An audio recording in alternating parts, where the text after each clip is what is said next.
Yes. So, But if I may, it's 1960, and the U-2 pilot Gary Powers is shot down, and Khrushchev and Eisenhower don't have nuclear disarmament. What objection do you get from countries that may have your monitoring as you're doing to know of observations that they wouldn't want you to have about their weaponry, for example? So if I may ask that question, recalling what the observations from high altitude have done in the past and disrupted relationships of countries.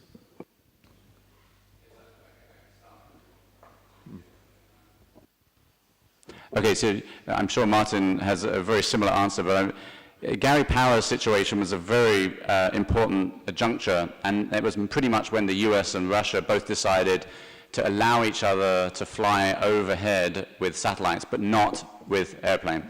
And it became, that actually evolved into an international law that space is not owned by anyone, and anyone can fly over anyone's territory without their permission and take pictures from space. So territory is owned up to 100 kilometers above the territory, and then it's space, and there's no one's ownership. And so the US and Russia started this by saying, because in very much you can't come with a satellite up to Russia and turn left, or vice versa, you know? I mean, you're in an orbit, so you're going to go over, and then you take, who knows whether you're going to take a picture, right? So they just agreed to let each other to do that, but not to let each other fly planes. And this essentially became international law, and anyone can fly over anyone else's territory and take pictures without permission. Yes. So I was also thinking about international policies and the need for them. For instance, with space pollution, as you talked about, there's going to be this enormous proliferation of satellites and more debris. So there need to be international policies on spying and also on pollution. Yes, I think the pollution piece is super important, as Martin said, that space debris is a very important thing. We keep our satellite fleets really low, and that's one way of keeping, because then they just burn up in the Earth's atmosphere after a couple of years and they don't become a long-term problem.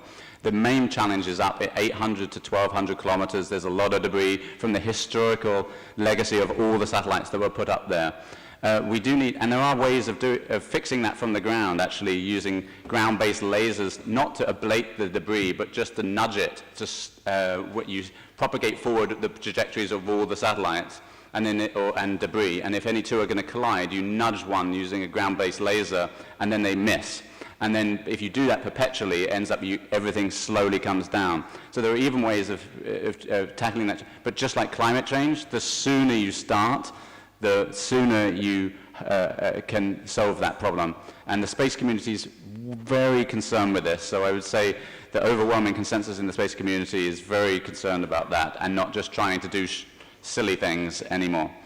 I have one quick question for each of the speakers. For Will, presumably I have to buy data from you. It's not free. So do you limit selling it to our adversaries? That's my first question. And my question for Professor Sweeting is, I know it's all great that every country can now be a spacefaring nation, Ecuador, Vietnam, et cetera. But most of these small satellites, the CubeSats, unfortunately, they're dead on arrival or they fail almost immediately because you can buy a flight computer, you could buy a radio, but at the interfaces is where they end up failing. So I was wondering what your advice is, if in any concise form, to these other nations that want to actually be effectively spacefaring and do their own data collection.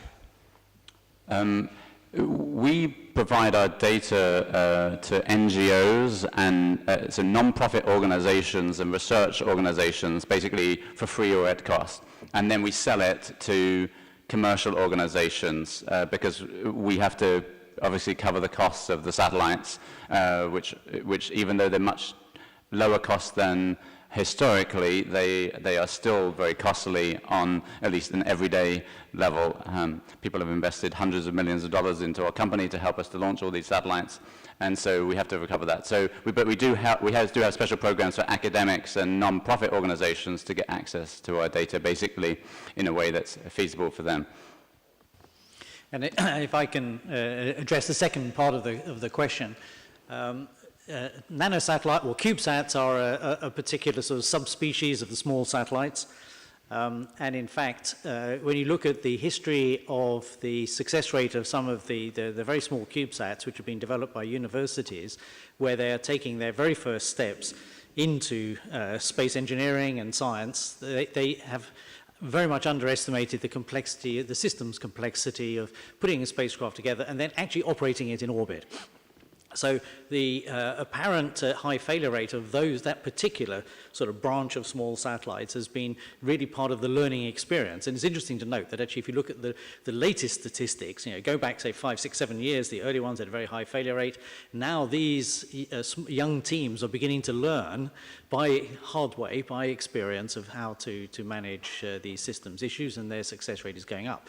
Nevertheless, you've got to be very careful because this does not represent the statistics of life of small satellites in general, where on the whole, when designed correctly, using the correct types of components, then operational lifetimes in excess of 7 to 10 years is quite possible. So I think this is indicative of a particular learning experience. And going for developing countries, this is one way in which you can excite young people into a STEM career. And of course, best way to do that is with hands-on experience, and you have to allow them to make mistakes in that process. There is the difference between what I would call education and training satellites and those, like we're talking with Will, on operational systems where you want high reliability. Yes.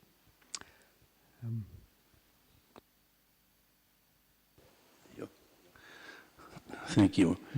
Con este maravilloso y progresivo avance de las fotografías que nos ofrecen los satélites, pienso que hemos de felicitarnos por los bienes que pueden proporcionarnos, pero también considero que podemos plantear la cuestión ética del futuro muy próximo, todavía quizá no hemos llegado, de cómo salvaguardar la intimidad de las personas, ya más en concreto, de las personas que vivimos en la Tierra, así como del uso de estos documentos que ofrecen diariamente los satélites. Pienso también que plantea la relatividad de la soberanía de los Estados. Yes. I'm not sure we have the translation set up, so I don't know if anyone can comment on that. No. Yes. Can you summarize very briefly? I can do, but it is the translation. Yes. It's only we need to put this here, and we can. Yeah. Okay. Yes. Anyway, the question is the cardinal put the problem of the ethic in all this war of the satellites, and especially the limit of the sovereignty of the states, because what is of course, knowledge is power, and this power is in the hands of what? So this is the question that proposed the Cardinal to reflect. Ethical question and responsibility, what are the responsibility of all this knowledge? Yes, we heard that the will is to the common good, but in the end, there are other things, wars and other things that are enjoyed. Yes. Maybe someone can make an answer about this question. We need to move on, but Martin, would you like to respond briefly to those thoughts?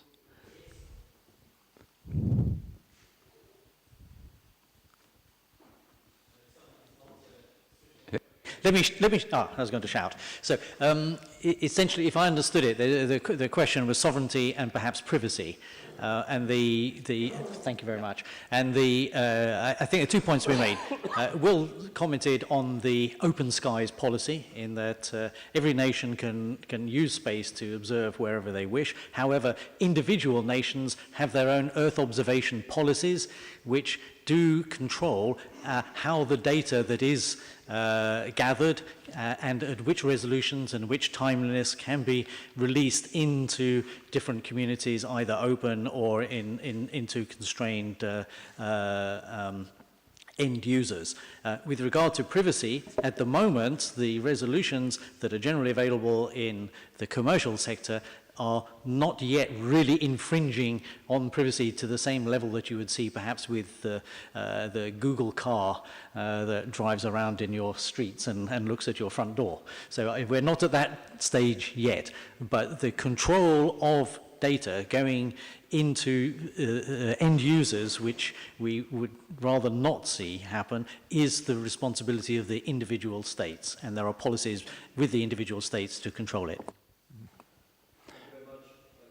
I think this has been a wonderful example of the theme of this meeting about the use of basic science for solution for people's well-being.